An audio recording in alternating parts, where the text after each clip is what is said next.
자,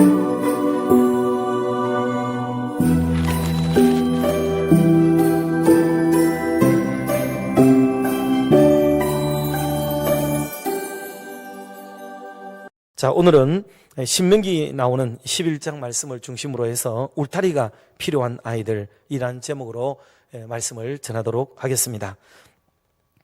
대한민국에는 다른 나라보다도 더 특별하게 아이들에 대한 관심도가 높다는 것을 우리가 잘 알고 있습니다. 그러면서 특별히 자녀교육은 수많은 사람들이 입을 댑니다. 이게 옳다 저게 옳다 말을 하기는 쉽지만, 그러나 여러분, 그것만큼 또 무책임한 말이 없는 거예요. 되게 조심스럽기도 하죠. 그래서 자녀 사랑에 대한 근본적인 마음들, 원론적인 입장은 동일하지만은 그 방법론에 들어가면 모두가 차이가 많다. 심지어는 한 자녀를 기르고 있는 두 부부의 마음조차도 상의할 때가 얼마나 많아서 의견 충돌을 일으킬 때도 있는 것이 현실이기도 합니다. 그래, 다양한 교육적인 방법들이 모색이 되고 계속 개발이 되고 연구가 되고, 이거는 시대에 따라 또 환경과 문화에 따라 달라지는 것이기 때문에 발전 개진되고 그렇게 되기도 합니다.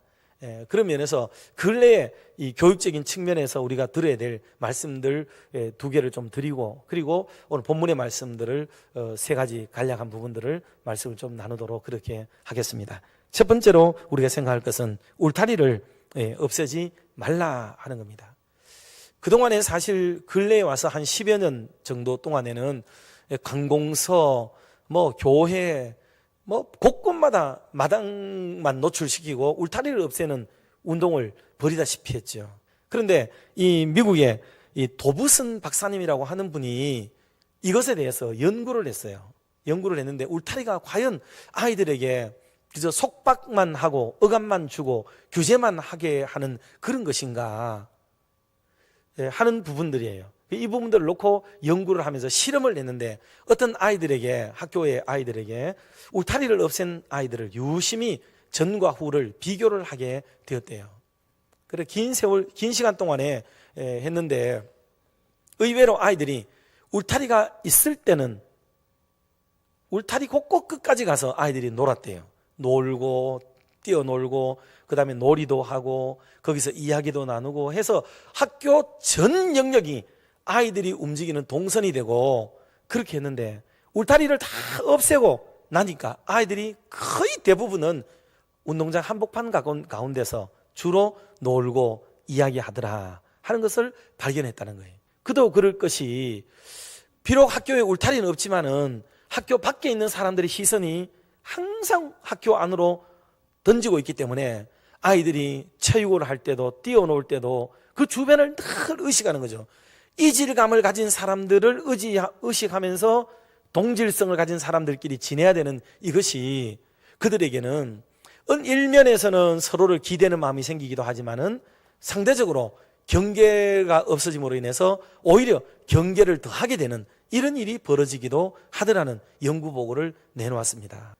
담장 없이 아무 데나 문을 삼고 들어오고 아무 때나 나가기 좋도록 만들어 놓는 운동장, 그것이 좋은 게 아니라 규정대로 정한 시간 안에 정한 문으로 들어오고, 그리고 학교를 또 파하게 되어지면은 또 그쪽 문을 향해서 나가게 되는 것. 그래서 아이들이 울타리를 넘는 것이 위험하고 울타리 밑으로 다니는 게 불법이고 적법하지 못하다는 것을 알게 만들고, 저 문은 열려지기도 하고 저 문은 닫혀지기도 한다는 개폐의 때를 아는 지혜를 배우게 만드는 것도 중요하다는 것을 이분은 가르침을 주었어요.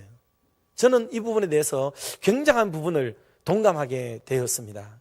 그러므로 사랑하는 성도 여러분, 아이들에게 무조건 내버려 두고 자유스럽게 하는 것이 좋은 교육이 아니라, 성경의 말씀처럼 아이를 차마 초달치 못하는 것은 아이를 위하는 것이 아니라는 이 말씀을 마음에 두면서 아이에게 일정한 룰을 정하고 일정하게 규제하고 통제하고 구속을 하면서 그 안에서 아이가 행복해하고 자유로워지며 당당해질 수 있도록 만들어가는 그런 교육이 너무나도 중요하고, 이거는 실상 어른들에게도 다르지 않다 하는 것을 알 수가 있습니다. 두 번째로 우리가 생각할 것은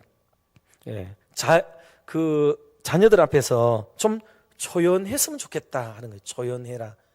초연이라는 말은 쉽게 흔들리지 않고 꿋꿋하게 또 의젓하게 버팀목이 되어 있는 상태를 말하는 거죠.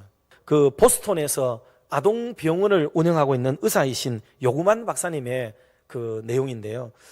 이 박사님이 알아본 바로는 자녀를 낳아서 기르는 동안에 제일 힘든 시즌이 언제냐 하면 4주에서 12주 사이, 4주에서 12주, 한 달 지나서 한 석 달, 넉 달 사이에 아이를 기를 때가 정말 힘들다 얘기를 했고요.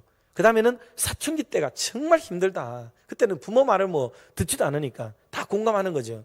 그럼 어린아이들 때는 왜 그렇게 밉상이냐? 그 이제 애가 100일 전에 얼마나 낮밤을 가리지 못하고 막 함부로 그럴 때 아니겠어요? 집안일도 아직 바쁘고 뭐 돌봐야 될 일들도 많고 얼마나 바쁘겠어요, 분주하게. 요즘 같은 뭐 SNS도 해야 되고 막 그러다 보니까 애가 그러고 있는 게 짜증이 나는 거죠. 막 불편스러워지고 속상하고 지금 해야 될 게 있는데 지금 이러고 있으니까 얼마나 막 애가 이게 시기를 안 맞춰서 똥을 싸고 오줌을 싸고 이러니까 뭐 그리고 그러잖아요. 게다가 막 싸내니까 불편하고. 그래서 아이에게 화풀이 겸 감정 표현을 할 수 있다는 얘기예요. 그때 오는 아이의 스트레스는 이루 말할 수가 없다 하는 거예요. 그게.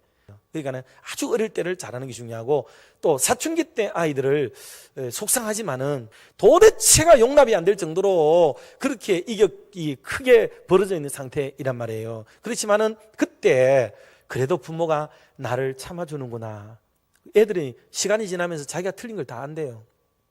자기가 틀린 걸 다 아는데 그때 그럼에도 불구하고 나를 사랑해주고 아껴주고 기다려주고 인내해주는 부모님을 기억하게 되고 고맙게 여기는 거죠. 끝으로 오늘 본문에 있는 말씀을 간략하게 요약을 해서 말씀을 좀 드리자면, 지금 오늘 신명기 말씀들은요, 자녀 교육 현장이라 그래도 될 만큼 성경의 가르침을 집약해 놓은 곳이에요. 신명기의 말씀들을 요약하면 딱 세 가지로 요약할 수 있어요. 하나는 첫째, 부모가 선생님이다 하는 거예요.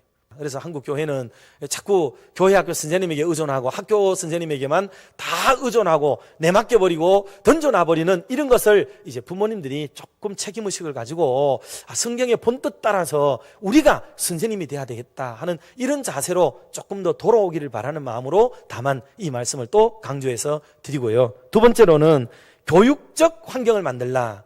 교육 환경이 아니고 교육적 환경을 만드는 게 좋습니다.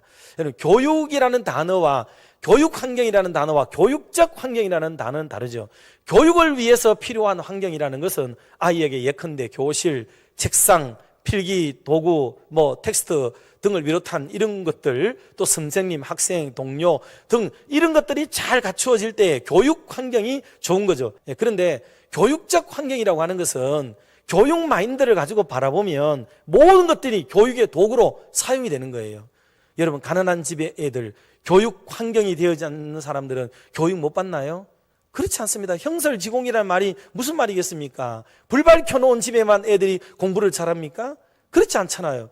그러니 작은 반딧불 하나라도 모아서 빛을 삼으면은 교육적 환경을 만들어서 아름다운 결과에 도달하게 되는 거죠. 그러므로 교육 환경을 탓하는 것은 그거는 참 바람직하지 않다.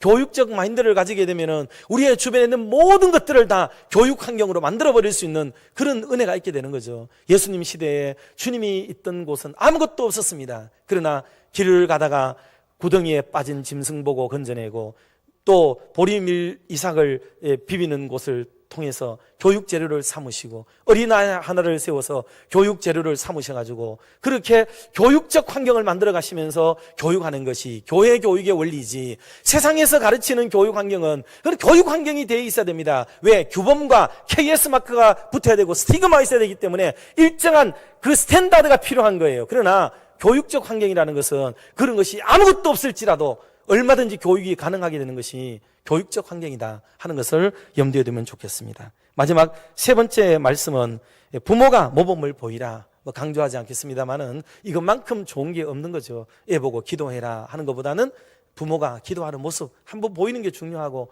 아이에게 헌금하라 보다는 부모가 헌금을 챙겨오는 게 좋고, 모든 것은 부모님이 나서서 함으로 멋진 교육이 될 수 있다 하는 것을 알 수가 있겠습니다. 오늘 주신 말씀을 마음에 담으며 우리 가정에서 멋진 자녀 교육이 이루어지고, 하나님의 교회 안에서도 좋은 교육이 이루어지고, 또 믿음의 성도들 사이에도 하나님 앞에 멋진 신앙의 교육이 이루어지는 은혜가 가득하기를 주의 이름으로 축복합니다.